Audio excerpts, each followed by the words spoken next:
The sound of Tuesday. Oh, yes. Yes, craft beer. And finally, after much lament, baseball is back. Major League Baseball is back. Oh. Now I say we as fans pull a lockout and we boycott like the first 10 games. Teach them a lesson. Yes, make them think about it for just a little bit, right? It's not just come back and hey, pat on the back. Here's all of our money. Let's I don't know. Let's try to get those coupons and try to penny pinch our way. Don't get the premium seats. Go sit in the top. Take it in for a little bit. Now, Angelo, I know that you're fast and furious. You're going to minor league baseball. You're going to the Angels opening day, right? Well, I am not going to Angels opening day, unfortunately. Okay. So, however, I will be going to the Inland Empire 66ers opening day. So. Oh, okay. Yeah. So I'm definitely there to support minor league baseball because they never left us. That's true.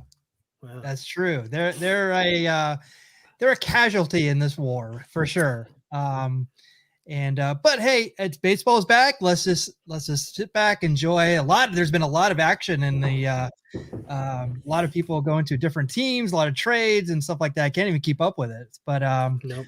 We're all about celebrating the history of baseball and drinking some craft beer with it. So let's get to it. Hey, Michael here from Beer Baseball Blog, the adventures of craft beer and baseball. This is the Beer Baseball Blogcast coming at you with episode 98. 98 weeks in a row, March 15th, 2022, the Ides of March for you Shakespeare fans out there. And wherever you are watching us live today, please give us a like and a comment. Let us know that you're out there. And as always, we'd appreciate it if you subscribe and turn on those notifications. Let's do some housekeeping before we start. I'm going to do this. Yes. If you'd like to support us in the efforts here at the Beer Baseball Blog, you can go to our Etsy page and buy our stickers, buttons, and beer coasters. Go to beerbaseball.store. If you'd like to become more connected and involved with us, become a Patreon member for as low as $5 a month. Go to patreon.com/beerbaseball. I'm going to scroll our current and beautiful, wonderful, and amazing Patreon supporters right now. Thank you so much. Your support has always been awesome. Again, we're looking to grow. I can't believe it's such a milestone to get to 100. So we're gonna have some big stuff coming up. We also have our 2-year of doing the Beer Baseball Blog anniversary as well. Lots of surprises in store. So a lot of stuff cooking here at the Beer Baseball Blog. Here's the lineup card for today. Batting leadoff is the VP of Content Development here at the Beer Baseball Blog, Angelo Trinidad. Welcome. Thank you for having me as always. Thank you guys for tuning in. It is my son's bye week this week, so I don't have to rush out to a game at the conclusion of this episode. But I'm excited to be here, and much like minor league baseball, the Beer Baseball Blog never left. So thank you guys for continuing to stick with us. Even when baseball news seemed to be a little bit light, it has been happening fast and furious in free agency and everybody reporting to spring training. But I'm excited to have baseball back. But most importantly, I'm excited to be back here on Tuesday, drinking beer with my buddies and talking about baseball. Love it. Love it. We love having you here as well. The field correspondent, senior research analyst, and social media manager of the Beer Baseball Blog, Kevin Lyon, running late as usual. But he will be here as fast as he can. But we always say, just take your time, just get here safely. And Kevin Lyon will be here shortly or at the same height. And hitting third is the Goodwill Ambassador and the Sultan of Swig here at the Beer Baseball Blog. Clean shaven. It is Cowboy Jack Durango. I never meant to cause you any sorrow. I never meant to cause you any pain. I only want to one time see you drinking an ice cold pint of Radiant Haze. Hey, Radiant Haze, Radiant Haze. Hey, Radiant Haze, Radiant Haze. I only want to one time to see you drinking an ice cold pint of radiant haze. Let him hear it. Yes. That was my love letter to Toppling Goliath Brewery, my favorite brewery. Episode 100 would be a great place for you to send me my contract, Toppling Goliath, to be your new spokesman. I agree. They've actually reached out. They've been very vocal on social media so they're happy that you're putting them over big time. Yeah, no, it's great beer. I'm having another one tonight, and man, I'll be the first Toppling Goliath sponsored athlete. Okay. I think you you shouldn't limit yourself to just one brewery. You should definitely take offers. Maybe see how you can mix and match and maybe get a 6-pack. Hey, how about that? But you got to get that first one under the belt. You got to get that first one under contract, and then they just start rolling in. That's right. That's right. But hey, real quick at the top of the show, man, I wanted to throw a shout out to our MVP, Bubble Pug. Today, she made the varsity softball team of the Mukwonago Indians. Yeah, we're proud of you, Bubble Pug. Good job. Love it. That's awesome. So congrats out to Bubble Pug. We got Ian from If Sports Cards. Thank you, Ian, for joining us. Also John, Top Gun Tall War. Yeah, that's not him. I said the same thing. It does not look like him at all. Buford Durango. just call me Buford, I guess.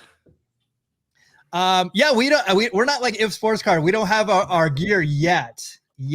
Maybe some foreshadowing there, but we always like to get the minor league gear going and baseballism and there's quite a few other things that we like to plug as well. Definitely get it out there. David, thank you for joining us so much. Jody, yes, thank you. Are we taking numbers tonight? I don't know. Are you maybe in the second half you can come out and take some requests from the crowd, Jack. But with Angelo's a singer too, so maybe we could get a duet going, something. Hey, I'm gonna leave the Beer Baseball blog singing to Cowboy Jack. I don't want to steal his gimmick, brother. I don't want any heat. I don't want any heat with the fresh baby face, All right. Well, I'm Michael Mondragon as always, and I'm your humble host for the next hour and a half.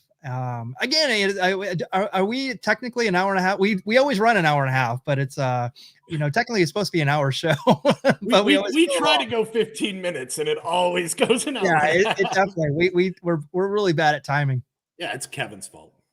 It 100% Kevin's fault. So let's get to what we're drinking for this week. Angelo, you have you're going back to Vegas again, right?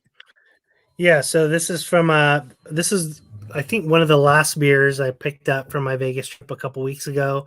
This is from Astronomy Ale Works in Henderson, Nevada. This is the Trapped in Amber Mexican Lager. This one's 4.9% ABV, no IBU listed.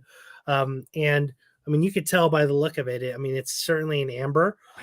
This is certainly different to have a Mexican lager that is kind of amber. I mean, I know there's like a Modelo Especial, which is a little bit darker, and a Modelo Negro. So there's a couple ones, but this one actually, it's a good balance between like a typical Mexican lager and an amber, I think. So the amber taste is more prevalent in the color versus the taste, which I like. So yeah, cheers, boys. It's you actually gave me one of these as well, and it's still sitting there. I'm very interested in it. I love the artwork too, because on my other show that I do, Carvers and Creators, it was a primate, like a sad primate, I think was the topic, with that, we spin a wheel and there's emotions. We have to like create something. So it's like, I'm like, oh, this would have been perfect for my primate one. But I love this artwork. It's definitely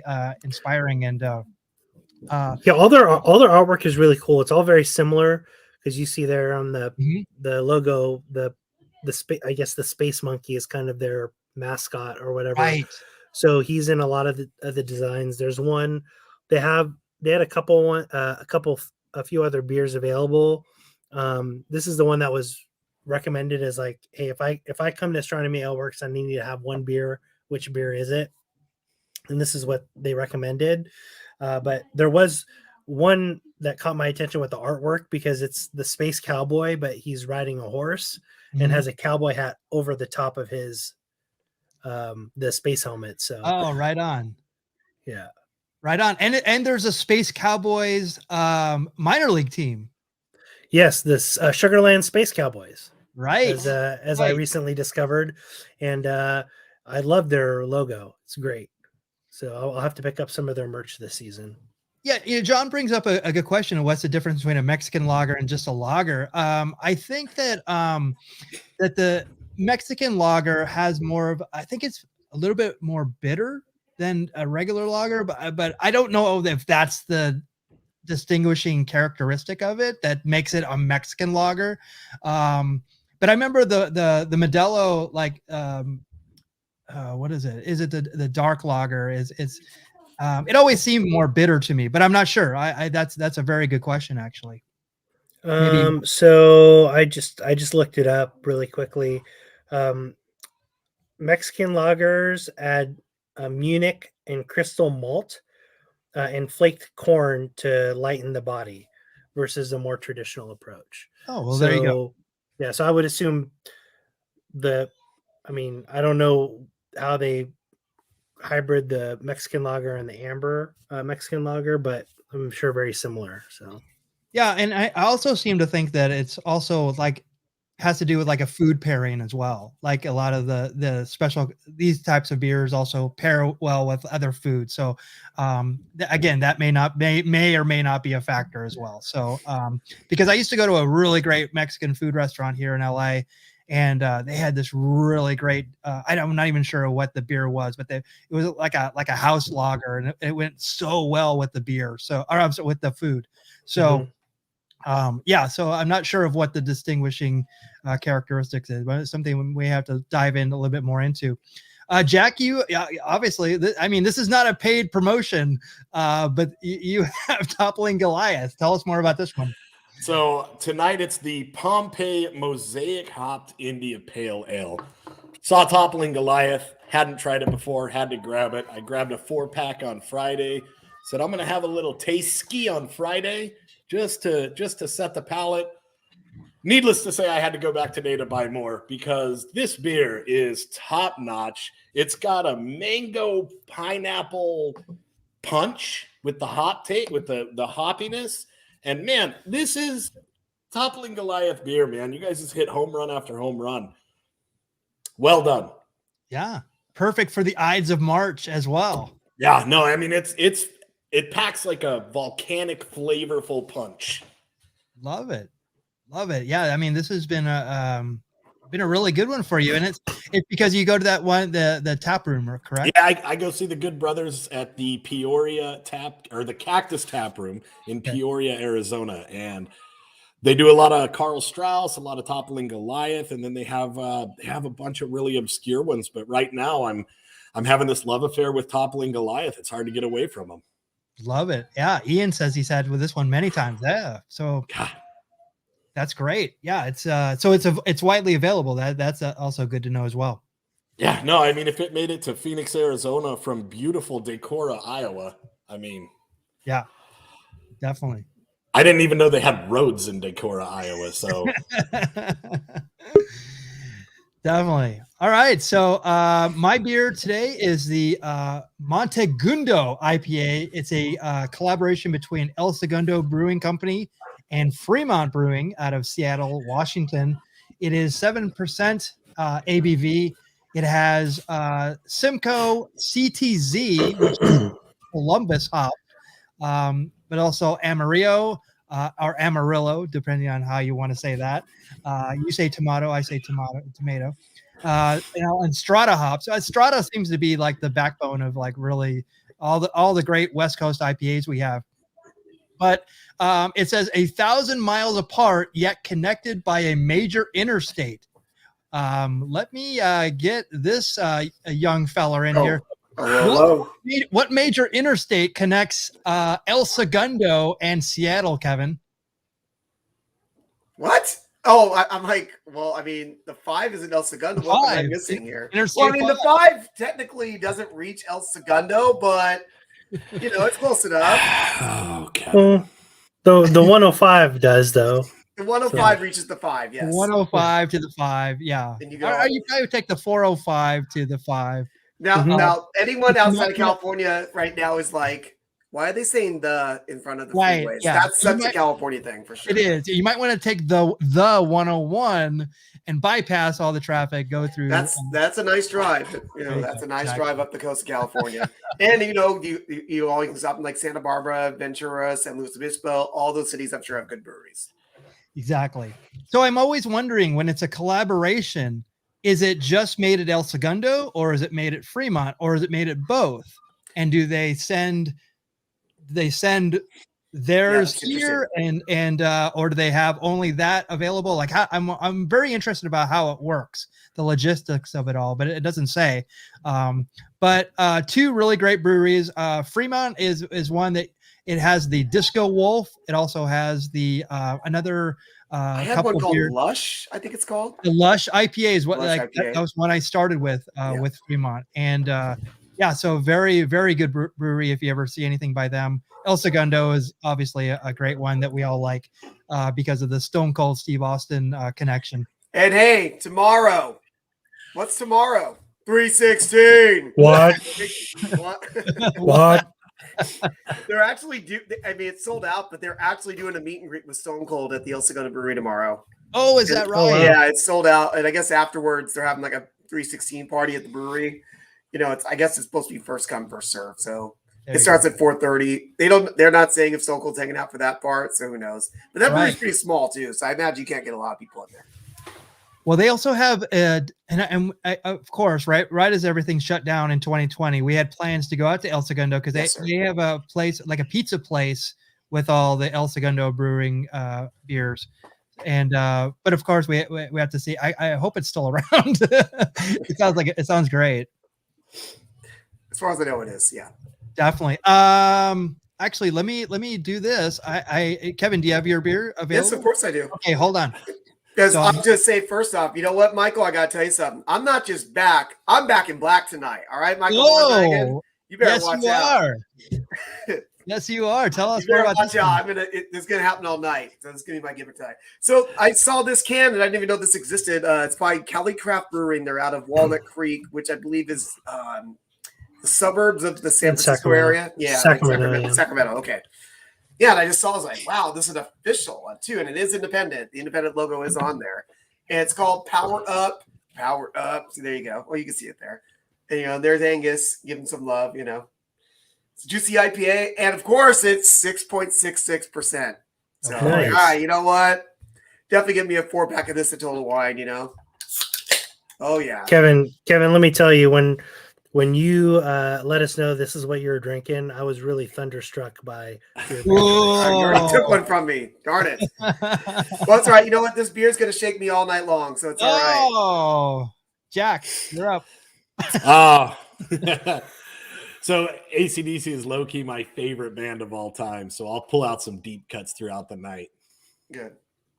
Hey, well, for those about to chug, we salute you. Yeah.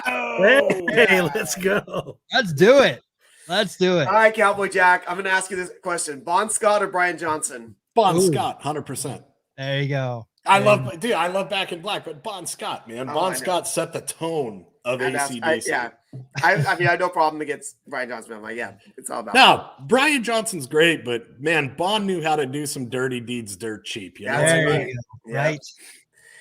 Oh, so good. We could go all night. We're doing this. I thought 15 minutes.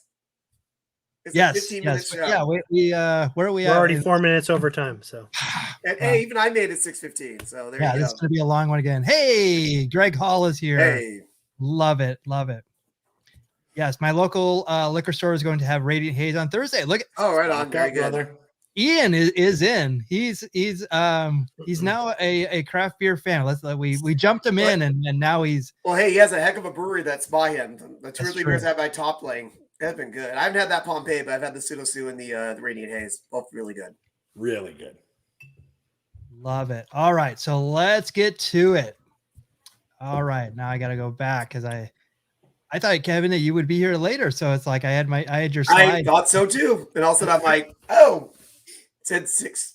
It said like 6:20 to get home. Also it said 6:10. I'm like, oh, I get to do a surprise run-in. Love it. Love it. All right. So this is this day in baseball history for March 15th. March 15th, 1869.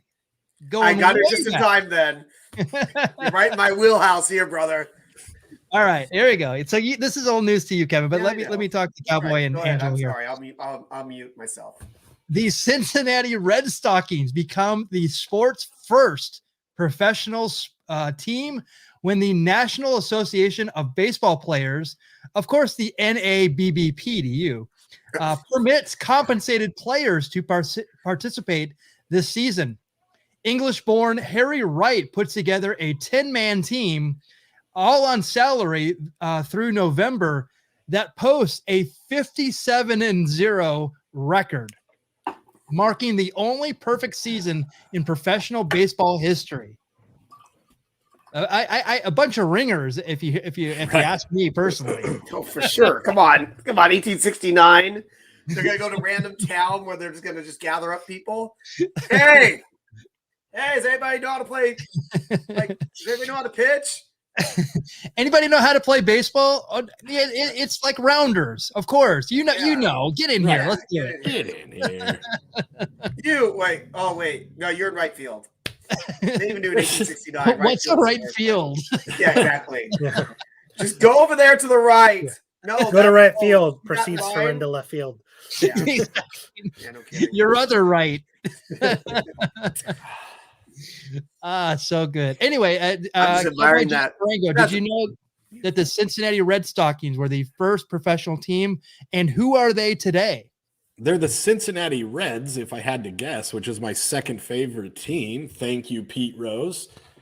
But I had no idea that the Red Stockings were the first team. This is great to know. There you go.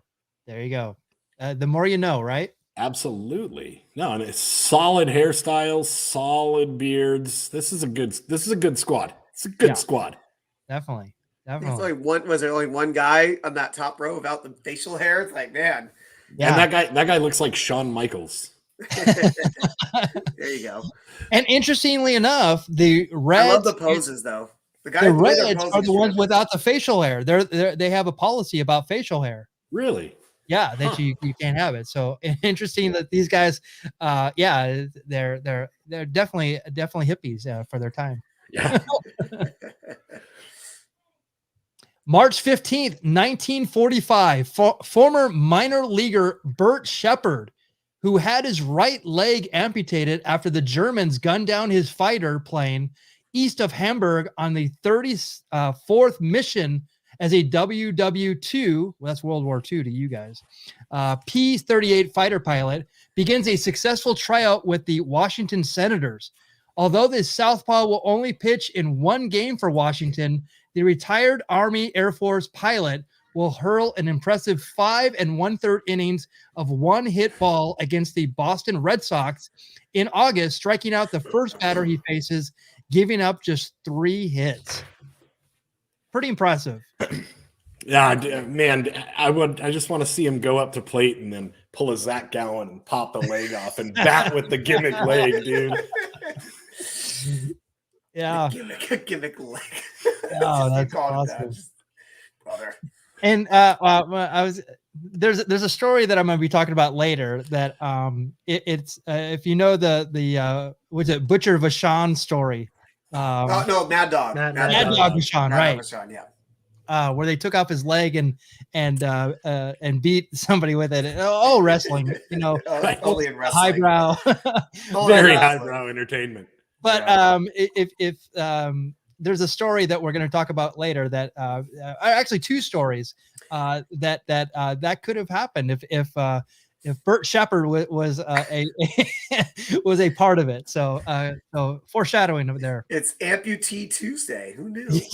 Yes. Jeez. Yes, but amazing. I mean, who knew that? I mean, we talk about Jim Abbott all the time, but Yeah. Bert Shepard was the first player, obviously with a different appendage code. I'd have to see, because there's Pete Gray too. I don't know what Pete Gray would have been compared to this, because Pete Gray was the guy who had one arm. Oh, that's right. Yeah, I forgot about that. And that's around the same time period. I want to say it was the 40s. I don't remember if it was a lifelong problem with, if he didn't have his arm at birth or something happened to him growing up. But I think something happened to him growing up. But it's been a long time since I thought about that guy. But yeah, one arm Major League Baseball player. Yeah, crazy. And then Antonio Alfonseca had the six-fingered. Yeah, we talked so about him on the you show. can have more Yeah. digits as well. All right, here we go. This is Angela. I want to, as a growing up a Giants fan, I'm wondering if you knew about this. March 15th, 1975, the Dodgers signed once arch nemesis Juan Marichal as a free agent. Marichal, known for his high leg kick, variety of pitches, arm angles and deliveries, pinpoint control, and durability. After two regular season outings and a loss to Cincinnati, the former San Francisco superstar and future Hall of Famer will retire in mid-April. So let's go back a little bit. So here's some history about Juan Marichal. So you're killing me here. I want to use this for hazy history one day. Well, but that's just it. I want you guys to expand on this, so I'm only going to go over a little bit. I don't know about this week. But I'm saying in the future, I'm like, this is what I had marked down for a while. It's worth exploring, because like diving into this one, it's super more deep than just this in just what I'm going to say. But he pitched in what was called the greatest game ever pitched. Oh, yeah. Are you familiar with that, Kevin? You are? It rings a bell, because I think it was a game with him and Koufax. I don't remember what year it would have been. But Okay, it was Warren Spahn. Oh, God. Okay. I don't know about this. But you keep the Koufax. You're right with Koufax on another thing. So Marichal dueled Warren Spahn, the 42-year-old Milwaukee Braves future Hall of Fame pitcher, in a night contest on July 2nd, 1963 at Candlestick Park. The two great pitchers matched scoreless innings until Giants outfielder Willie Mays homered off Spahn to win the game 1-0 in the 16th inning. Wow. Both Spahn and Marichal pitched 15-plus innings, complete games. Something that had not happened before or since in the major leagues, and that's never going to happen again. Wow, not record's not going to be. There's no way a pitcher's going to ever pitch more than 9 innings, unless he's going for unless he has a no go in the 10th, and the pitcher's like, "You better let me pitch," Yeah. So, but this is now, Angela. I want you to tell me if you know about this. You probably heard about it, but did you know about this in depth? What Marichal, the reason why he's the arch nemesis, not only because the Dodgers and Giants go back, storied rivalry from going back to Brooklyn and New York, but when they moved to Los Angeles and San Francisco, they continue that rivalry. But this happened at Candlestick Park, August 22nd, 1965. So I'll just touch on this. It's all right. I don't know when we're gonna get to it. I just was gonna throw this out to Jack one day. That is Juan Marichal, and he is about to club again. Johnny Roseboro over the head with the bat, and amazingly, this was a 14-minute brawl. Wow. And you can see Sandy Koufax right there. So that's probably why the Sandy Koufax. But this was when Marichal came up to bat in the third. Again, there was a total incident, which I'll let you guys go through, because it's a really interesting way that this all came about. But he was actually actually Roseboro filed a $110,000 damage suit against Marichal for this, and but the National League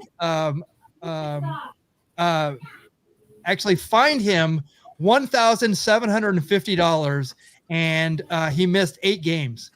Come on, the guy over the head with a bat. So wait,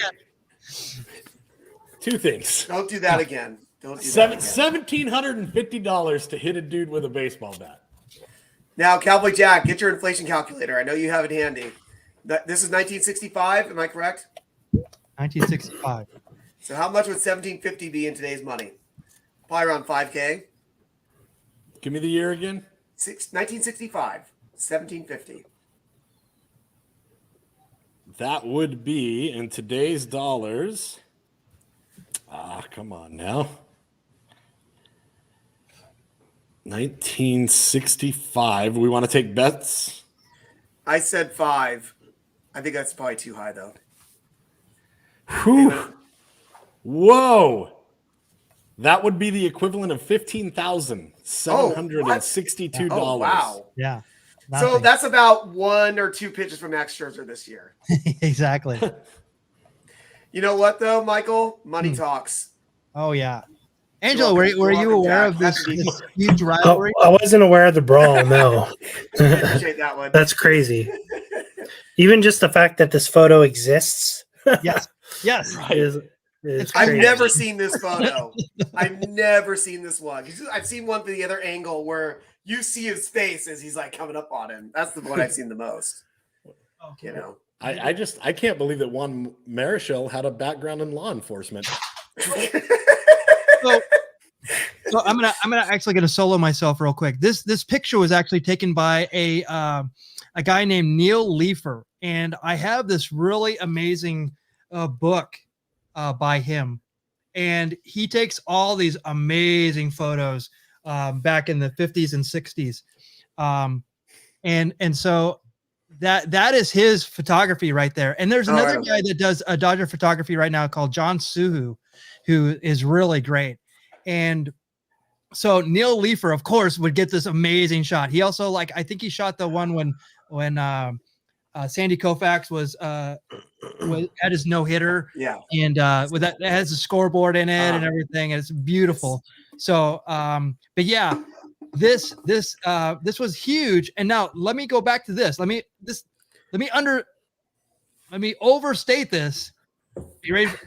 He's now a Dodger in 1975. Yep. So it's crazy. The Dodger fans did not like this whatsoever. And it took Johnny, is it Johnny Roseboro? The catcher, yeah. Yeah, it took. I was the thing. I didn't think you'd be playing in 1975. This is 10 years later. Right, and it actually took him actually saying relax, we've settled this, it's all good and everything. It actually took him for the Dodger fans to accept him, but of course he only had 2 starts let's see, what was it? He had 11 hits, a 13.50 ERA, and 2 starts, and he was out by then. But it was a big deal at the time for him to come. Yeah, but think about this. It's gonna say How many retired. hits did he get in that incident right there? Yeah. Oh my God, yeah, exactly. None that counted it on his scorecard for sure. Retired as a Dodger. It's gonna say that forever, though. He has to live with that. He's still alive. I think he's got to be pushing 80. That's right. And anybody want to guess his nickname? Well, after hitting somebody in the head with a baseball bat, I would call him Juan Touch Too Much Marichal. I thought you were going to go with El Jefe or something like that. No, I went with an AC/DC reference because I'm sorry. Yeah, you're right. Sorry, my bad. So he's from the Dominican Republic. So he's the Dominican dandy, Juan Marichal. Dominican dandy. Who are you to doubt El Dandy? Holy cow. Exactly. There you go.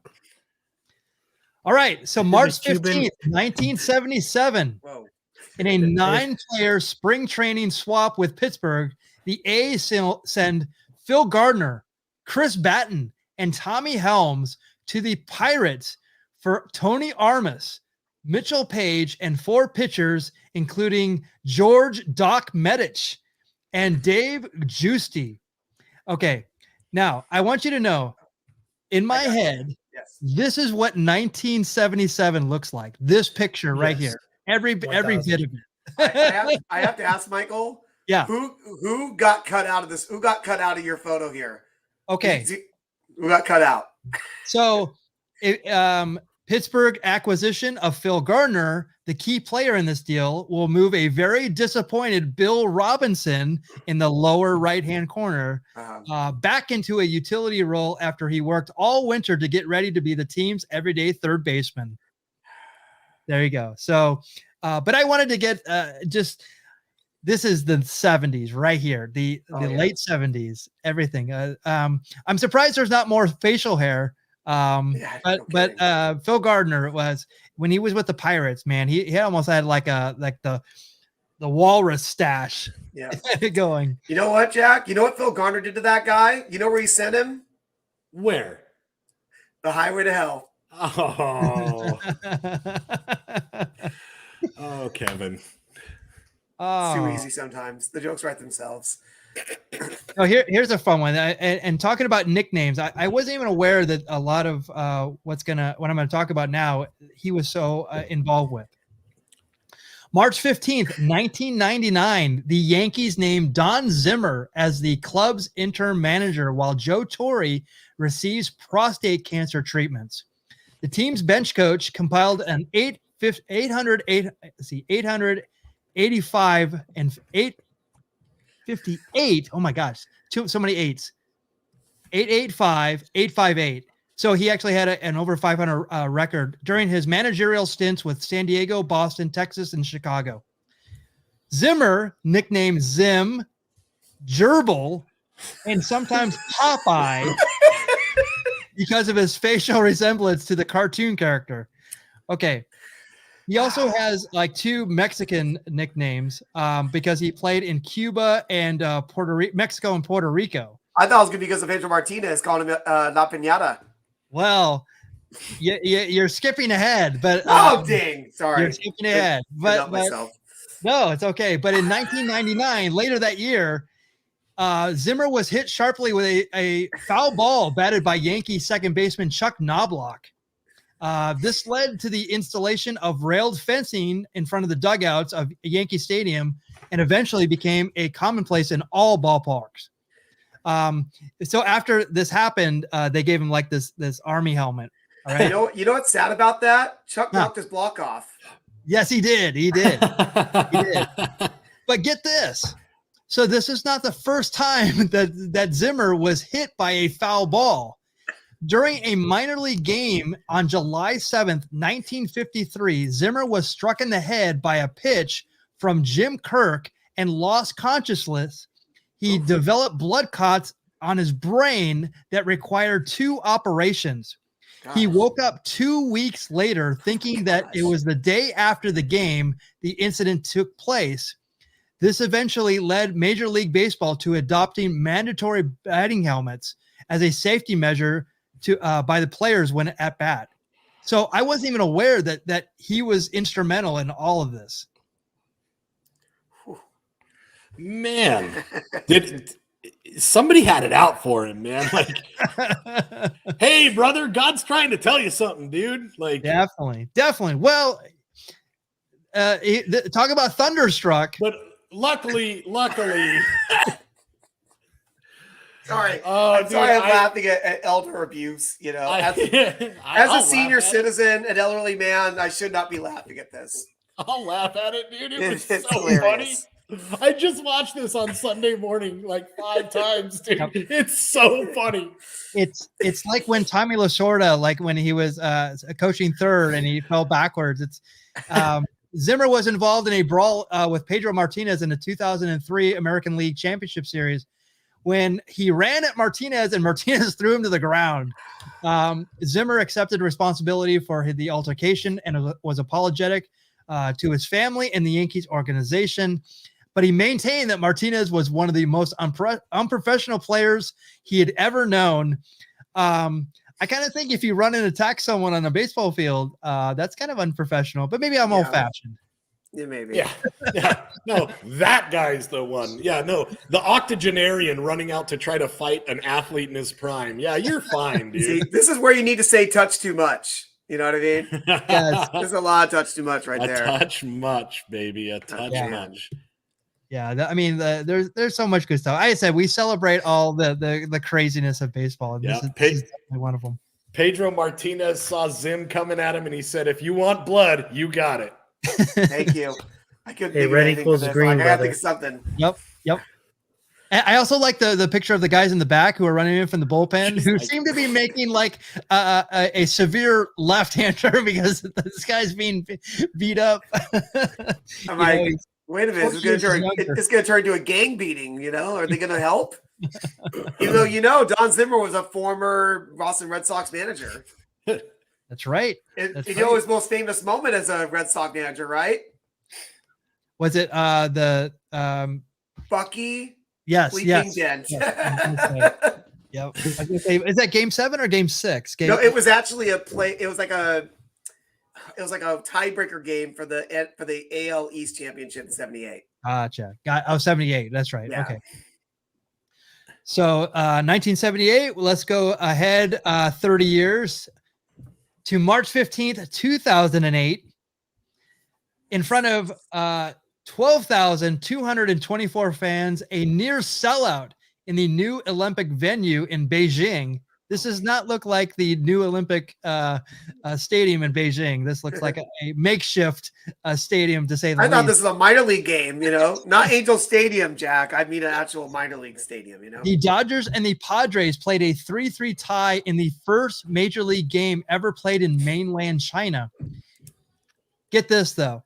In the 7th inning, the crowd hears "Take Me Out to the Ball Game," but not knowing the lyrics, listens without singing. Of course. Yep. There you go. So, yeah, this does not look like a major league facility, to say the least. Man, I think all ballparks should look like that, though, man. That's a cool looking park. Is it? I think so, man. I do. Jack, you're taking a shot in the dark by saying that. Hey. Whoa. Oh, my gosh. Fast and Furious. Yeah, but I mean, if you start out in a stadium like this and you make it to the MLB, you learn that it's a long way to the top. Thank you. Yeah, If you want to rock and roll. All right. Who made who? Yeah. Yes. Well, baseball card sharks. That's who made who. Well, all right. So hold on. Cowboy Jack, I got a question for you. Yes, sir. Are you ready? We can do this all night, see? Yeah. Exactly. Let's just get to the game, babe. Yeah. Here is the baseball card sharks standings. Kevin and myself. Yeah, I had one win. I went from the basement to the top. Angelo, you're one game down, but you could actually be in a good position here. You could be in first place with a win. Cowboy Jack 2-8, still in contention. I don't know why you got to put this up here for so long. I mean, we could just next slide. I mean, I didn't mean to hurt your feelings. no big deal. These are the baseball card shark rules. We're going to draw 11 cards. 3 go on the bench. We're going to work our way up from the bottom. Today it is pitchers from 2022 Topps Series 1. Yes, sir. And okay, so let's pick a category here. What are we gonna do? We're gonna do pitchers. What are we gonna do here? We got games. We got wins, losses, innings pitched, hits, runs, earned runs, walks, strikeouts. Let's not do shutouts or saves. We have WHIP, which is that could extend the game for until 9 o'clock. Walks plus hits. ERA is a good one. ERA is a good one. What are we gonna do? I'll go with an earned run average. What's the consensus? Yep, that's fine. ERA. I'm gonna win anyway. It's all right. It's all good. Whoa. Wow. I don't know. I'm just kidding. Wow. Boy, wow. You want to go first, or do you? I tend to walk all over you, Jack.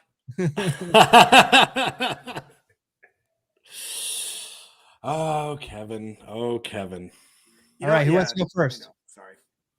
I'll take a shot. Bring out the big gun. All right, here we go. Yeah. Nice. That's a good deep cut. I like it. All right, we're going to start off with Uncle Charlie himself, Adam Wainwright, coming back for the 20th season. There, Raisel Iglesias, former Red, Yes. current Angels pitcher, just signed a new I'm- contract, if I'm yep. not mistaken. Yes, you're correct on that. I was about to read that up. You got it. Not Nile Rodgers, but Taylor Rodgers. Not Paul Rogers. Oh, freak out. Okay. Who made you? No, it's you, Darvish. Thank Yeah, with that pop up one. you. One of the Coreys, not Corey Haim. It's But Corey Corey Feldman? Kluber. Oh, Corey Kluber. Feldman. Corey Kluber. Okay. He was not in License to Drive. I know that. Not much. Corey Hart. Yeah, that's right. Wearing his 'Cause, sunglasses. You know, at Jack night, wears just the like, sunglasses at night. So That's I right. was just curious. Mad Max Scherzer, current Met. Garrett Cole. Wow, this is a lot of firepower here. Yeah, you got some good Wow. pictures in here. All right. Sure. Yeah. No, I know First- every one of these guys. First pitcher to throw a no-hitter for the Padres in their It only took story. 42 years. Yeah, Joe 41 Musgrove. years. Or so, something like that. Hey, Joe. Hey, Joe. Where are you going with that? Chris Archer. Chris Archer from the Rays. Current Cardinal, Steven Matz. Oh, he went to the I- Cardinals. Oh, right on. I had to be reminded he's with the Cardinals. Yeah, he did pretty well with the Blue Jays last year. And Kyle Freeland. All right, so we're going with ERA. Let me do that right there. Man, looking at this board tonight, it's safe to say that for me, this game is going to be hard as a rock. Yes, Bullfog wears her sunglasses. Good tonight. job, good job, I good job, can, Bubba. So I can. that's good Okay, stuff there. we got 339 or 335 for Adam Wainwright. It's like Wow. a 2-point hype. Really? I'm surprised it's that low. So, Jack, just so you know, a lower ERA is a better pitcher. All There right. you go. Right. You know. Right. I know you have your course. book, so I'm just Of making sure you know. course. Raisel Iglesias, higher or lower than 3.35 ERA? This is a tough one, but I'm going to say Reisel's lower. You're going with lower. Yeah. I hate it when you pause like that and look at me. That's only because bro. I've had him on my fantasy team, and I know this is completely wrong. But he's a pitcher. He's a closer though. He's a closer. But But Cowboy Jack Durango, you are correct with 3.06, which I Yeah. cannot believe. you showed it. I You cannot know, good believe job. this. See, that's where Jack took a shot in the dark. That was good. Well, if you look right there when he was with the Reds, I think it's in 2019. He has like a 4 ERA. I felt every bit of that. I I even went see. to Milwaukee and saw him blow a game. So there you go. And Jack, I saw Top Gun to this song. I'll do it now. You know, you got big balls by making that shot there. Thank you, sir. Thank you. All right, Taylor Rodgers, higher or lower than 3.06? 306. Taylor, whole lot of Rogers. Higher. I think you're okay with that, but who knows? 3.15. Wow. Nicely done. Wow. Wow, that's a pretty good ERA so far. All Yeah. right. Really good. There it is. Woo. 3.15. Yeah, there it is. Nicely done. Well, good. All right.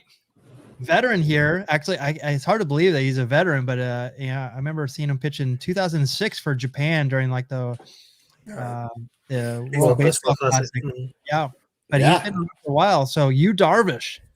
We're all big fans of You Shook Me All Night Long, Darvish, and 3.15, man. That's an ERA not to laugh at, but oh gosh, I don't know. Let's say slightly higher. I think so. I think so. 3.15. I think so. You're right. 3.56. Nicely done. That Baseball for Dummies book is coming in super. As you're learning. Paying off. That is- I use it as a pillow at night, so I just osmosis it all. Good job. Jack, you know what I gotta say, right? there we go. I don't.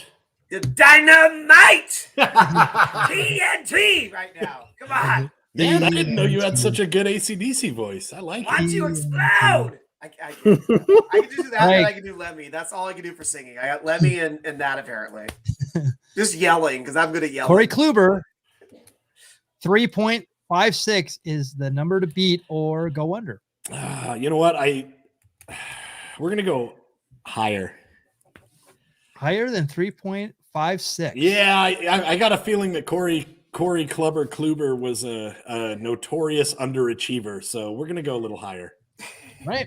He was good for a couple of years, but 3.19. Wow.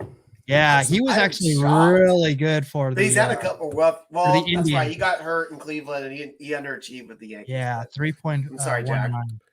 No, that's good. I mean, he made it. He got halfway. That might be more than we do. Who knows? Yep. Nicely done, Jack. Thank you. Who's next? I'm ready. Oh, Kevin, go ahead. By all I means. just yelled. Sorry, I'm just yelling. I'm sorry. Ian Kennedy, Kennedy. former Diamondback. Freddie Peralta, who's actually Hey, yeah, get your beers Brewers. ready. Let's drink up. Well, clearly, I'm not drinking enough. Mike Minor, who's in the major leagues. So he's not an Angel? I forgot that John Lester was a Cardinal for a minute. Okay. I don't. Before retiring. Oh, he retired? I knew he retired. Okay. Retired. Oh, yeah. Get your beers Oh, ready yeah. for Devin Williams. Oh, yeah. Oh, there we go. I love I hear that. All right, here we go, Kevin. So Ian Kennedy. Hey, why'd I call my shot on this? He's been playing since 07 when he started with the Yankees, which I wasn't aware of. His ERA is 4.10. Geez, that's our highest number so far. It is. It is. And he's up against who? He is up against Freddie Peralta. I guess lower. I have no clue. Just shot in the dark. Current Diamondback. He signed today. Signed yesterday. That's how fast everything's been going. Jeez, I guess I'll go lower, although I don't know. Okay, 3. Yeah, Sure. that would be my guess right there. So lower. Ooh, not by much. 3.87. Ooh, okay, I'll take it. Take that. Thank you. There we go. Come on. And hey, I gotta give a shout out to Jody for the whole lot of Pete Rosie. I couldn't think of anything for Rosie. I'm like, I need to get Rosie in here. I'm looking for any name in there, Rose or anything, and I'm like, oh man.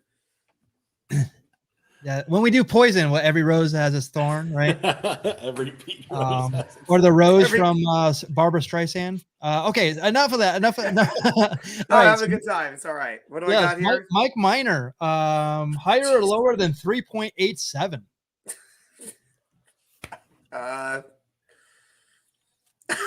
I have no clue because this player played after 1933, as Ed said there. I guess I'll go slightly higher because he's a Royal, and I can't imagine a Royal having a great ERA. Although I think he's played on a bunch of other teams. I'll go slightly higher. Yep. Okay, so 3.87. Oh, 4.11. All right. There you I'll go. take it. Yeah. All right. Gosh, What do I got next year? 4-1-1. Anyway, What's the 4-1-1? Who's he facing off against? Yes. Not 311, 411. Actually, it was that was just a couple days ago. No, that was 311. Oh, the date. Anyway, I'm sorry. I was like, we had Pie Day. Tomorrow Stone Cold. 316. We got John Lester, busy week. higher or lower than 411? I'll go lower for him. I imagine he's going to be in the mid threes. Yes, Greg Hall. Yes, the rose is Bette Midler. Yes, I'm thinking of something else. I was going to say New Rose by the Dam. If I'm going to go my pump area, I can always do that. So John Lester, you said I said lower, yes, sir. Lower. I said lower. I'm going to say I think he's going to be around 3.5, 3.6. I don't know. 3.66. Hey, there we go. Wow, look at all those years right there. It's like that's a grizzled veteran. Yes. All right, Devin Williams. So the veteran versus the newcomer here. I know this is tough because I don't know how much this guy's been pitching. Oh, geez, 3.66. Uh-oh, this is for the lead too. All right. So he's been an elite closer for a couple years. So, but I don't know if that matters. I can't even tell. I mean, gosh, I'll go a little lower then if because he doesn't have as many innings pitched. I doubt he has many blown saves. I'll go a little lower. 3.66. 2.09. Oh, wow. jeez. All right, then he is an elite closer. Yeah, for sure. Yeah, he's Well, Bug's probably like laughing, going, "Come on, Kevin, you should know this." yeah. So I couldn't name you a closer on the Brewers since Wally Fingers and Teddy Higuera. I can tell you another one of their closers since then. So 2.09. Max Scherzer. Wow. I can't see even Max Scherzer having a 209, so let's go higher. Yeah. Probably 2.7 or something. 316. 316. Oh, hell yeah. Wow. Oh, hell yeah. Come on. There you Oh, hell yeah.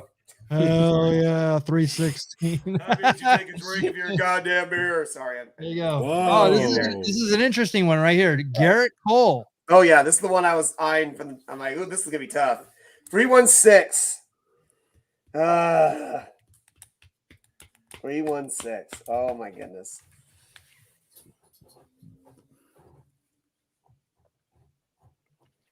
I had him on my fantasy team last year, and if we were just doing it last year, I have an opinion on this. I'm still thinking he might be just slightly lower, and I'm just like, oh. I'm gonna go slightly lower. I think I'm gonna regret this, but I think he's gonna be around the 3. All right, It's gonna be close though, either way. The 316. 320. Oh my gosh! Ouch. Woo. Wow, what was his ERA last year, Michael? Because you're going to promo about it. 3.23. Look at that. Yeah. And that's kind of deceiving because I mean he was 16-8, but like he started out really well, but he faltered like way down the line. Yeah. He was having tough starts. So hey, at least I did I did all right. I'll take it. You're in the lead. You're in I'm the in the lead. lead. I'm in the lead. So nobody's gotten to Joe Musgrove yet. So maybe Angelo. Maybe Angelo's. Maybe it's your shot here. Maybe you're the guy. Let's see what we got. All right. So we have a Martin Perez, Mitch Keller for the Pirates, Zach Elfin. I love his cookies. He lives in a tree. You know what? I really. I thought you were going to mention High School Musical or whatever Zac Efron was. I was going to say I really enjoyed him in the movie Neighbors. So yeah. Zach Elfin, Drew Smiley, Guy Smiley, right here. There you go. For those Sesame Street fans Yes. who know Guy Smiley. Oh yeah. That was Drew yes. Smiley's dad. This guy kills me every year. I always try to pick him up. I always wind up picking him up on in fantasy baseball, and he kills me. Sean Manaea, who threw a no-hitter not long ago, but this guy kills me. Is he the one who got popped, or is that another A's pitcher? Who's the one who got popped for PEDs? Was it Manaea or another A's pitcher? It might have been. I can't remember actually. It was like 2019. An A's pitcher got busted. Charlie Morton. There you go. I'm sure we'll know in the chat if I think they might. Oh god, no. Was it AJ Puck? No. Who? No. All right, Aroldis Chapman. This will be interesting. This is another. That's another interesting one for sure. All right, I'll have to do the research. Oh, Montes. There it was. Frankie Montes. Yeah, Frankie Montes. Yeah. All right. And just say he was better than Manaea. I'm like, yeah, better at taking PEDs apparently. Yeah. So the ERA for Martin Perez, 4.71. Jeez, there we go. Doesn't get any easier than that. Jack's like, I had all these ones in the 3s, and he gets a 4.71 to start. I'll go lower. Mitch Keller, you're going lower.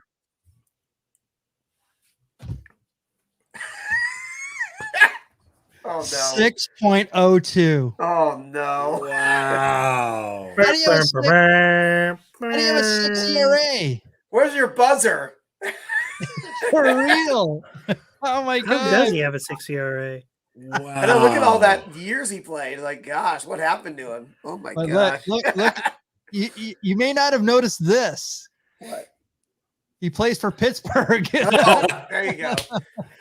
Well, Oh my god. I would have said the same thing, Angelo. Well, hey, if you get the No two Musgrove, ways about it. remember Musgrove played the Pirates too. That might affect his numbers. Who Yeah, knows? that's right. And Garrett Cole did too. Yeah.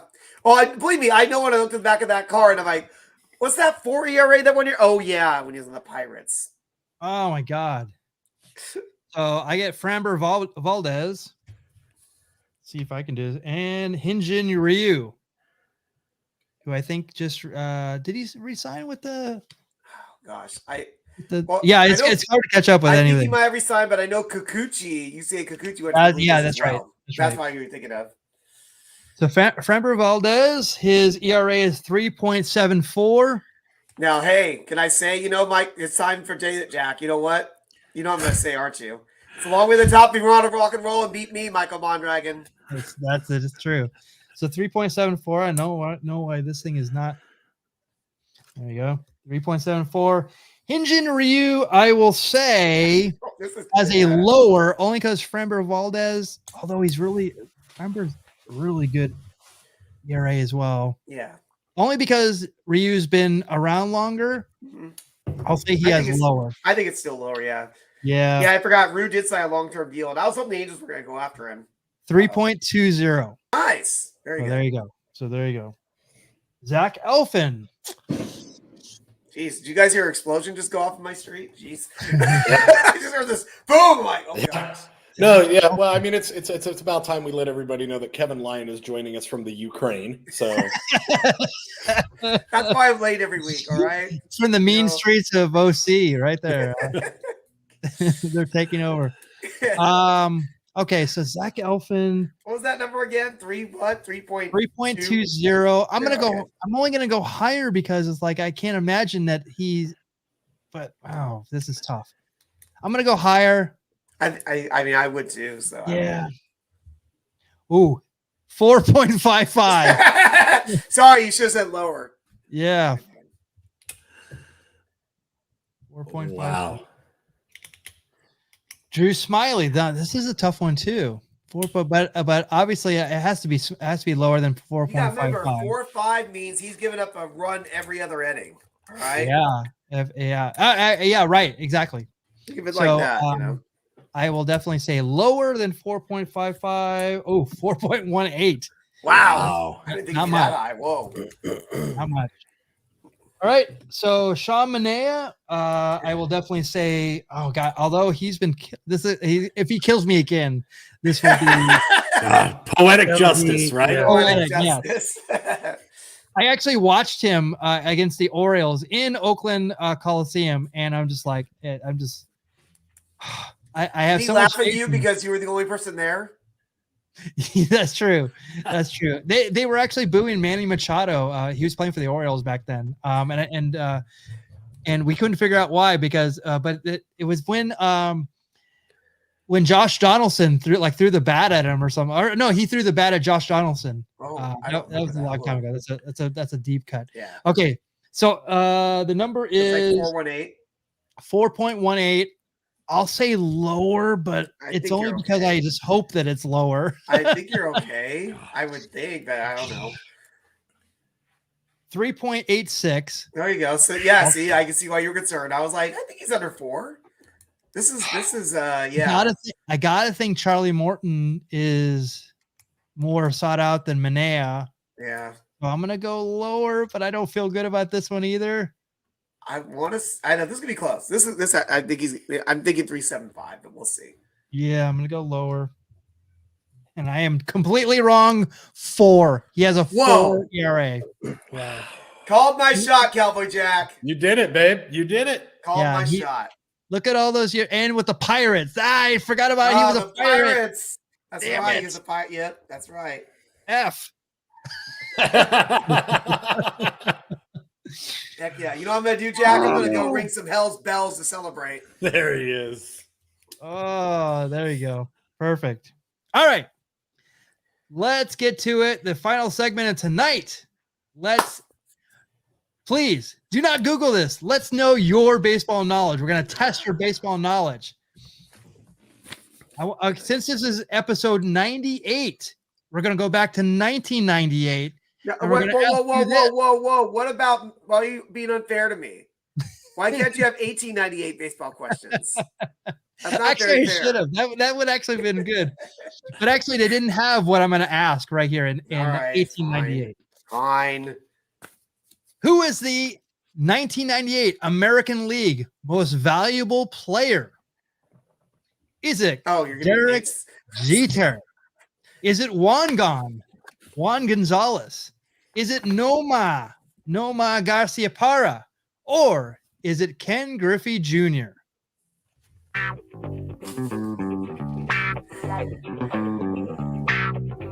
The year I graduated high school, Oh my gosh. I was already a failure in 1998. And I rebuilt myself. No, I'm just kidding. You were a fresh young baby face who was 28 right. years old, moving over here from Arizona. That's right. You're right. I met you the year before that. I'm just stalling because I have no idea what to pick here.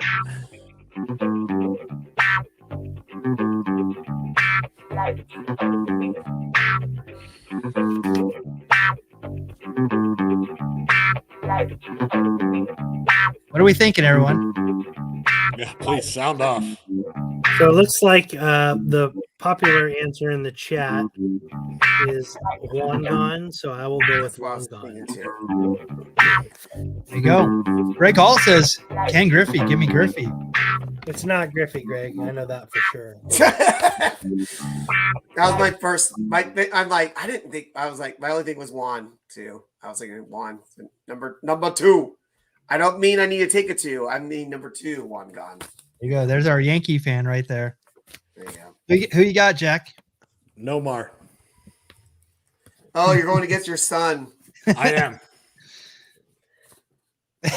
So, yes. You don't know. Hey, Jack. Hey, that's some matchmaking music.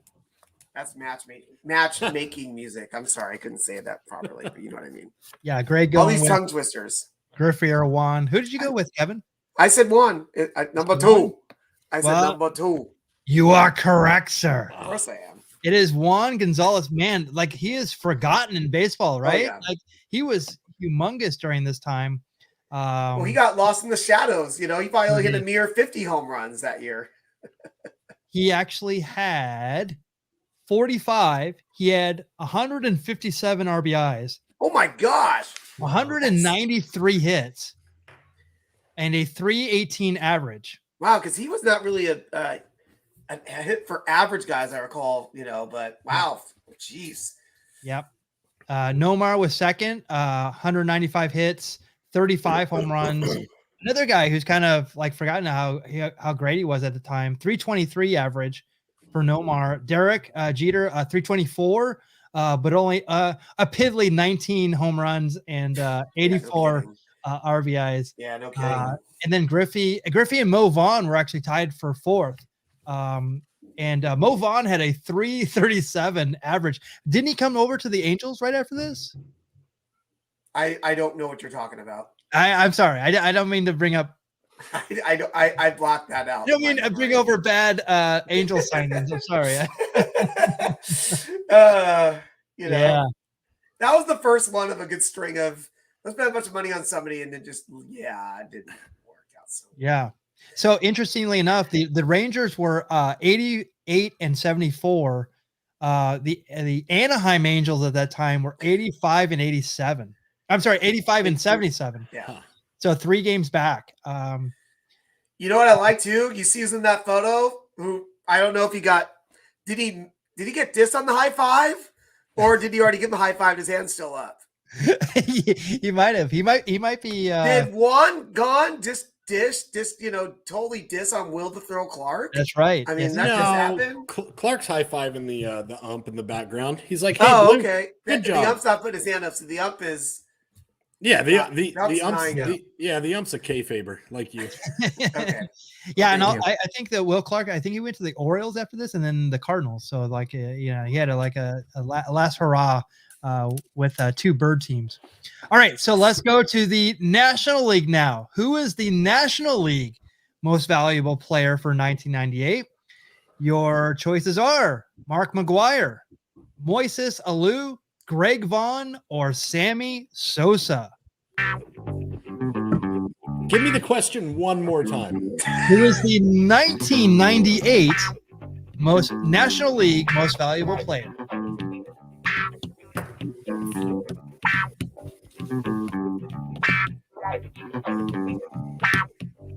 So, Jack, I'm gonna if you guys don't mind, Angelo, Kevin, I'm gonna tutor Cowboy Jack a little bit here. Okay. So 1998 was kind of a pivotal year for baseball. Sorry, no pay attention to They me. just come I'm off the a catcher. strike. Calling They were pitches. trying to get fans back in the park, and this was 98 was a pivotal year. We saw Juan Gonzalez with a lot of home runs. The long ball brought the fans back to the ballpark. Right. Yeah, no, McGuire and Sosa doping up, Okay, man. so there was a big. Yeah. Okay. So I this, know. My Not beating favorite, around the bush there, just saying. my favorite area in baseball. Give me some roids and start swinging, boys. Let's go to town. all right, but Greg Vaughn was also a prolific. He had a really big he had season. like 50 home runs that year or something like that. I'm like, because I saw his son play in Palm Springs, and I was having to do the research. I'm like, Greg Vaughn did over like 52 home runs, something like that in 1998. It's like, what? Like, that's totally forgotten about, Yep. And Greg Hall says it best. Yep. That's the year the baseball was resurrected. Like Absolutely. it definitely was. And I was kind of fearful that we're going to have another one of those seasons after this lockout happened. Yeah, no kidding. Yep. Yeah. And all those teams, the Yankee teams were great during that time. The Braves were great. The Indians were great at that time.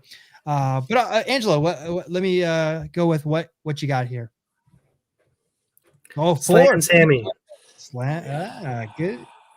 There you go. There's a great ESPN 30 for 30 doc on this called Long Gone Summer, worth a watch. If you haven't watched Awesome. it already. Yeah. Yeah, if you have ESPN Plus, the entire 30 for 30 library is up there. Which Yes. is why eventually I want to resubscribe to ESPN Plus, just deep dive in all that. Who you got, Kevin? Oh, come on. I mean, I'm sorry, you didn't see me flashing. I was trying to be the catcher, flashing signs I of thought Jack's you're doing your Four Horsemen. No. I'm trying to help Cowboy Jack here. All right, Cowboy Jack, what do you got? Everybody's saying Sammy Sosa, so I like to be a little bit different. I'm going to go with Greg Vaughn. I think that's a solid choice. Number 3, Greg Vaughn. You know what, Cowboy Jack? I got a question for you. Yes, sir. When you were growing up, were you a problem child? Let me solo this real quick. There's your There's Greg Vaughn. Greg Vaughn. Yeah. Very good. There you go. I have a bobblehead of him. It's got a little. But does it say 1998 MVP on there? Does it? No, it says 23 on the back of his. Well, I'm just jersey. asking because he's not the 1998 National League MVP. I'm just.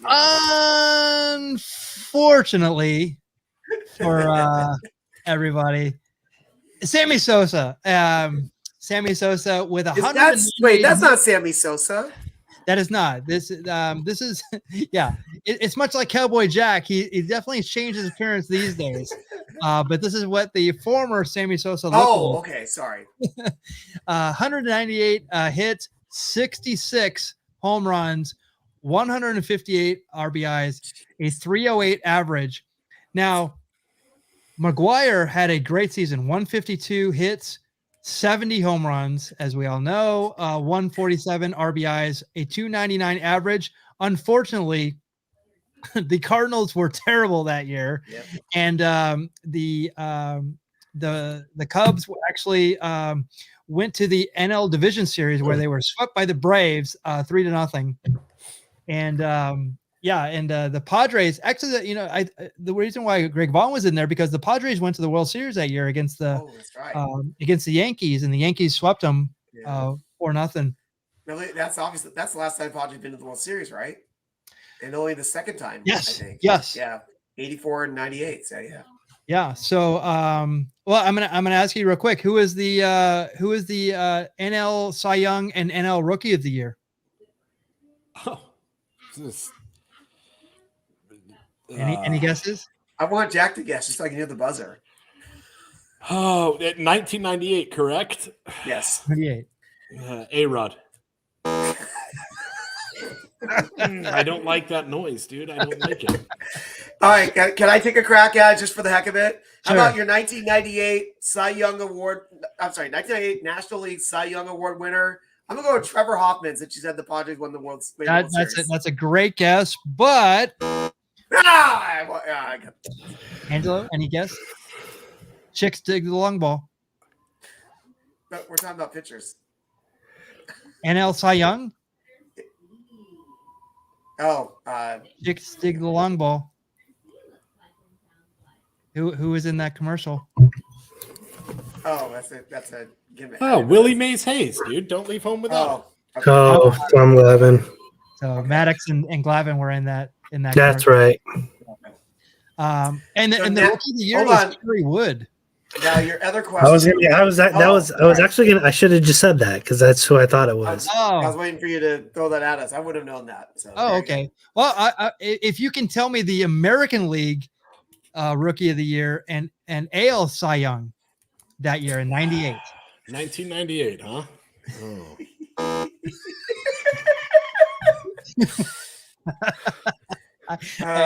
Hey, you know what? Since you mentioned the Indians, let me go Jim Thome for American. I'm sorry. He was Rookie of the Year. Not saying Rookie of the Year. I failed. Buzz me. I deserve it for that. You'll I never really get the AL Rookie of the Year. It's insane, like who it is. So it's someone we don't know. The Cy Young, you might get. I might. I think he was playing for Toronto at that time, potentially. David Cohn. No. Oh, good guess by Well, both of us. Roger wow. Clemens. Is that it? That's it. Wow, That's it. Very good. Very good. Who's the American League Rookie of the Year in 1998? Ben Grieve. Oh, of course. Wow. Well, We hey, all- Sure, I think he was a brewer. dude. So Of course. thank God. I think Yeah. he was a brewer. Thank God. He was going to be a big time prospect. He was like, Yeah. they thought he would be huge, and he was all right for a couple of years. But still, made the major league. So cheers. That's it. All right, so let's finish out. Unfortunately, we had some people pass away. Odalis Perez, who is actually a really great pitcher for the Dodgers. Dodgers, Royals, the Nationals. He was an All-Star in 2002. He had a 73 and 82 record. A solid pitcher. He actually started for the Braves in 1998. Oh, there you go. Unfortunately, he had this was kind of sad. I think he fell off a ladder and Yeah. Jeez. Mhm. Oh, yeah, wow. it was kind of sad to see. It's like, oh my God, it just Yeah, because I was going, what happened? He's at 45. I'm like, oh my gosh. yeah. I'm only 102 years older than him. I mean, jeez, you know. so sad. And God. yeah, what do you know about it, Angelo? No, I was reading he did fall off it was like fell off a ladder and just no one was home. So Jeez. yeah. Oh, Gosh. so sad. But cheers to Odalis Perez. Actually, I remember when I got back into baseball, he was I went to a lot of Dodger games during this time, and I remember Odalis pitching a lot. So cheers to Odalis. Another one that kind of it's not baseball related, but it's all has a common thread with us. Scott Hall. Scott Hall passed away. And Kevin, this is kind of interesting. We were talking about Danny Spivey yesterday. Remember we were talking about like Danny Spivey was Starship Eagle.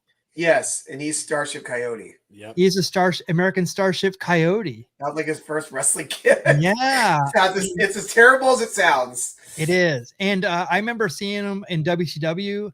Now, this is early 90s as the Diamond Stud. That's your famous Tom Zank story. It was on the same show that I had the confrontation with Tom Zank. I thought wasn't Scott Hall the guy who beat him in that match? And then I didn't even put two and two together. You're absolutely right on that. yeah. You're gonna beat oh my Tom god. Zank, and Tom Zank took his anger out on you for him losing that match. Totally. And Diamond Dallas Page was his manager, and Diamond Dallas Page wasn't even wrestling at that time. Right. Wound up wrestling later in that decade. And but yeah, they both were instrumental in WCW going forward. Well, WWF, obviously. It seems like more people are talking about, oh, Razor Ramon. Like, and it's funny because he was only Razor Ramon for like 3 years. Yeah. You know, but it was in a key period for people growing up. Like, you know, like I'm sure, like, you know, Angelo and Jack, you were growing up with that guy, you know? Yeah, man. Hey, yo. Like he always said, bad times don't last, but bad guys do, dude. Rest in power, Scott Hall. There you go. Yeah. And he was also in the AWA as, get this, Big Scott Hall. Big Scott Hall. Big. What a moniker. Yeah. I was waiting for him to call him Magnum because he totally had the Tom Selleck mustache. And all Yeah, that look back in the absolutely. day, you know? And he was you don't necessarily realize or recognize like how big these guys really are. Like when you're watching on TV, like Scott Hall's 6'7", you know what I'm saying? So, you know, but you have him out there with Kevin Nash every week. He doesn't look that tall, you know, but well, that was like a pro my memory. He's like, and look at the big guy and the medium-sized guy. I'm like, you're not medium-sized, dude. You're like, I'm like, hey, what's up, Scott Hall? And I never put this together too, that his life was saved by DDP. Yep. Mm-hmm. Yeah, because this dude had 9 lives. Maybe 10 lives, you know? More like 19, bro. Yeah. Yeah. This one brother lived hard. Yeah, this one definitely cut deep. You know, like you mentioned, like this was my childhood. I remember I was just talking with, you know, Big Teach, friend of the show earlier, and Mark D, that like I vividly remember like watching, you know, Waltman beat him on Raw, like upset him. And I remember him like winning the Battle Royal to win the interim Intercontinental title, and then him and Shawn at WrestleMania 10 in the ladder match. So, I actually was lucky enough I made the decision to go to a signing that he and Kevin had in Redlands back in September. And I'm really glad I did that. Number one, I mean, I've probably had so many opportunities to go to signings and whatever, but just never did. But it was just really cool to see, even after all these years, like when they pulled up to, or when he pulled up to the signing, like they were still riding together. Like it was, you know, 1997. So yeah. So rest in peace, Scott, and you'll be missed. And I mean, he and Kevin literally changed the landscape of professional wrestling when it comes to contracts, and they're a huge part of the reason why a lot of our friends are able to make a living like they do. So absolutely true. And also one of our favorite breweries that's close to Angel Stadium, Noble, has the Hazer Ramon, which is I wish that was still out there. That came out like I think about 5 years or so ago now, and I was like, man, I wish I had one of those today to give a big, you know, rest in power to Scott Hall. Big Scott Hall. True, so true. And it's like, you know, Kevin and I were talking about this. We're like, oh, we should like find our pictures of this and find our. I'm almost sure I had a can, and I'm like, I can't find it anywhere. I'm like, how did this stuff disappear? It's like, how was it 5 years ago that we had this? And I was so excited to go find this and buy it and get it to you too. I remember I'm just like geeking out, going, oh my gosh, I gotta get this Hazer Ramon can, you know. Well, rest in power, Razor Ramon, Scott Hall. Thank you for all the memories, and definitely a big part of kind of everything we do in small little ways, for sure. Yeah. That is the show we had for you today. Another episode of the Beer Baseball Blogcast. You know, check out our Patreon page and to support us. You know, every little counts, and we appreciate it. We're making our march to 100 straight weeks of this show, which is absolutely like astounding. Doesn't make sense. You can also support us in our efforts here at the Beer Baseball Blog by going to our Etsy page. Go to beerbaseball.store. Here's where you can find us on Twitter, Facebook, Instagram, YouTube, and Twitch. Give us a like and a follow. Tell a friend. Yeah, thank you so much. We appreciate everybody here in the chat. Yeah, it's because of you why we do this. It's a labor of love, and we love doing it every week. Guys, Kevin, do you have anything that you want to? Oh, thank you for saying not final words. Because I don't plan on getting Not the blown Jerry up on the Springer show. streets. I don't want to get blown up on the streets of Anaheim tonight. Hey, since I'll mention it, you go to Amazon. If you like to shop on Amazon, go to beerbaseball.com, click on affiliates, click on that link. Whenever you buy anything on Amazon, we'll click that to help the blog keep going. As for myself, I'll be on Instagram Live tomorrow at 7:30 Pacific for Pint and Packs. I think I'm going to open 2 packs of 87 Tops, and I have a pint of a beer from Alusta Brewing that friend of the show, Steve, gave me about a month or so. Oh, actually, gosh, I think before Christmas. I got to drink this soon. Right on. And, hey, because I've not plugged this in a while. If you need some humor in your life, pick up your phone, call 516-922-WINE. Listen to some Jackie the Joke Man jokes. Yeah.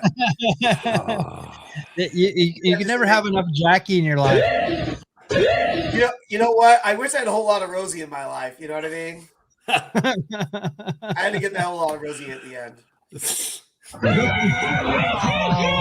Angelo.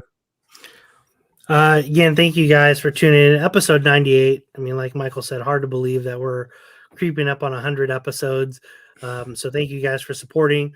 Don't forget to tune in each and every Saturday for Beer and Break with Angelo. You can go back and watch episodes from the past and this upcoming episode premiering at 9 a.m. Pacific Standard Time. And like those videos, comment, let me know what you guys want to see opened on that show. And we'll see you guys as always next Tuesday. So thank you guys for tuning in. Right on. Cowboy Jack. Keep an eye out on our Instagram on Sunday afternoon for Hazy History with Kevin Lyon and The Jack. There you go. Thank you. I was waiting for you to drop that all night long. Thank you. Or, hey, if you just go to our Instagram, you can watch Cowboy Jack rant about Tommy Lasorda beating up mascots for the last 3 weeks. That's been fun. That works. That's been a lot of fun. Well, thanks again, everyone, for joining us for another Tuesday. Join us next Tuesday for another Beer Baseball Blogcast. More craft beer and curveballs. We'll see you for episode 99. It's crazy. We'll see you next week. Good night, everyone. Take care.